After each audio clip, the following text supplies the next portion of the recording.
दुख ही हमें ईश्वर के करीब लेकर आते हैं। हम सोचते हैं ईश्वर हमें दुख दे रहा है। हमने सा क्या किया है जो हमें दुख मिल रहा है? हमने किसी का दिल दुखाया है, कोई घोर पाप किया है।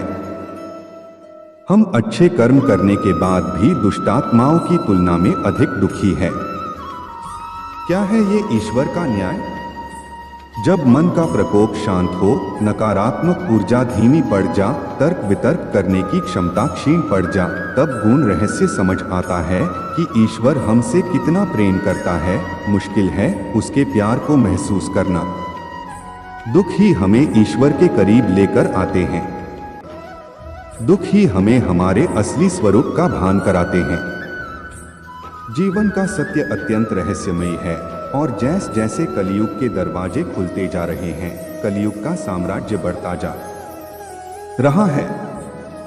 हम जाने अनजाने इन दरवाजों की तरफ धकेले जा रहे हैं और जीवन का सत्य समय की परतों के नीचे दबता चला जा रहा है। ये संसार माया का जाल है। इसका संचालन करने वाली शक्तियों का भी एक अलग संसार है। उनका विज्ञान हमसे कहीं ज्यादा आगे है, जिसकी हम कल्पना भी नहीं कर सकते। हमारे पूर्वज उस विज्ञान समझते थे, वो इन शक्तियों के ज्यादा करीब थे। उनकी गणना प्रमाणिक थी, परंतु कलियुग के विस्तार ने धीरे धीरे हमें उस विज्ञान से अलग कर दिया है। अब हम माया के जाल में उलझते ही जा रहे हैं। अभी मैं ये सब लिख रही हूँ, परंतु मेरा मन हमेशा मेरी आत्मा के नियंत्रण में नहीं रहता।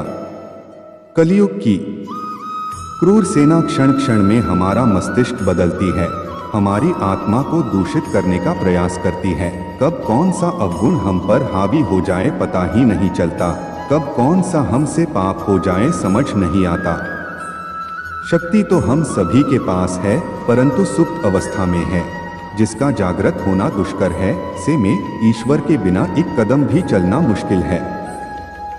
ये माया एक गहरा दलदल है, जिसमें जितना डूबते हैं उतना आनंद भी बढ़ता है, पाप और कष्ट भी। लालच, काम, क्रोध, द्वेष, ईर्ष्या, ममता, अहंकार आदि जब अपने संतुलन से बाहर आने लगते हैं, इनकी प्रतिक्रियाएं भी हमारे शरीर में दिखने लग जाती हैं। कितने नए नए रोग इन अवगुणों के असंतुलन से पैदा हो जाते हैं। और ये अवगुण जब हमारा शरीर, हमारी आत्मा संभाल नहीं पाती तो विनाश होने लग जाता है। फिर भी हम अपने अंदर झांक कर नहीं देख पाते कि ये सब क्यों हो रहा है, किस चीज ने ये असंतुलन किया है। हमारा अंतर्मन सो जाता है। बस इतना याद रखना है कि हम यहाँ अपने कर्मों का फल भोगने आए हैं, न कि आनंद उठाने। जो कर चुके हैं उसके कारण ही आज दुखी है, और जो कुछ भी गलत करते हैं उसके परिणाम हम ही भुगतते हैं कि और नहीं। न्यूटन का नियम है, हर क्रिया की बराबर ही प्रतिक्रिया होती है। हमारे साथ क्या होता है कि हम क्रिया करके भूल जाते हैं, जब प्रतिक्रिया लौट कर आती है तो आश्चर्य करते हैं, ये क्या हो गया, इसमें हमारी क्या गलती है। जब भी कुछ गलत करो, अधर्म करो, पाप करो, अनैतिक करो, तो ये भी याद रखना सब वापस मिलने वाला है। आज नहीं तो कल। अगर इस जन्म में हिसाब पूरा नहीं हुआ तो अगले जन्म में, पर संतुलन नहीं बिगड़ेगा। लोग सोचते हैं कि आज में जीना चाहिए, कल किसने देखा है। आज के सुख के लिए कल के दुख को, पाप को निमंत्रण देते जाते हैं। फिर कल के लिए हम बचत क्यों करते हैं, सारी पूंजी उड़ा क्यों नहीं देते। आज में जीना चाहिए, कल किसने देखा है।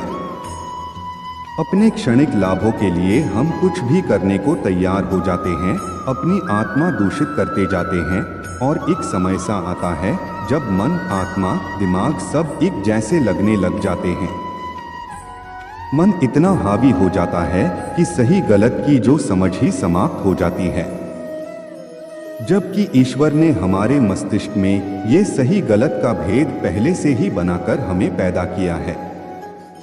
प्रेम करना, क्षमा करना, दया करना, अपना बचाव करना ये सब कोई सिखाता नहीं है, से ही क्रोध करना, लालच, मारना आदि कोई सिखाता नहीं है। छोटे बच्चे ये सब अपने आप सीखते हैं, चाहे आप उन्हें बताएं या नहीं। अगर हम यहाँ सत्य का साथ देते हैं, धर्म की राह पर चलते हैं, तो सा करना आसान नहीं है। जीवन सरल नहीं होगा, संघर्ष बढ़ ही जाएगा। क्यों धर्म का साथ दूं, इसका क्या फायदा है? और तो कोई नहीं धर्म का पालन करता।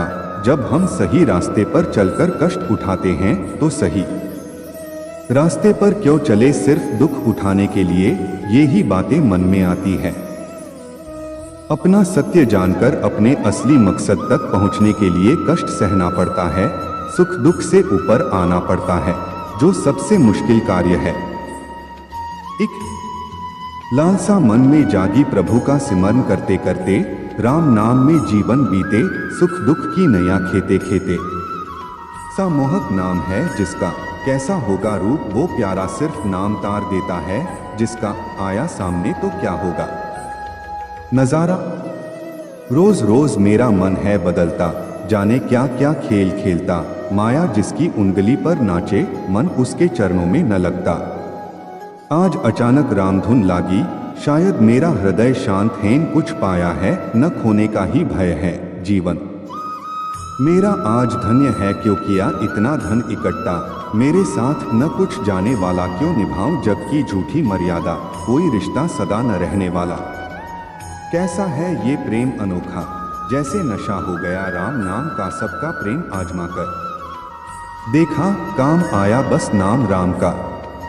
एक प्रार्थना मेरी प्रभु से, न मिटे तेरा नाम हृदय से, माटी का मन मिलेगा माटी में, पर आत्मा डूबी रहे तेरे प्रेम रस में।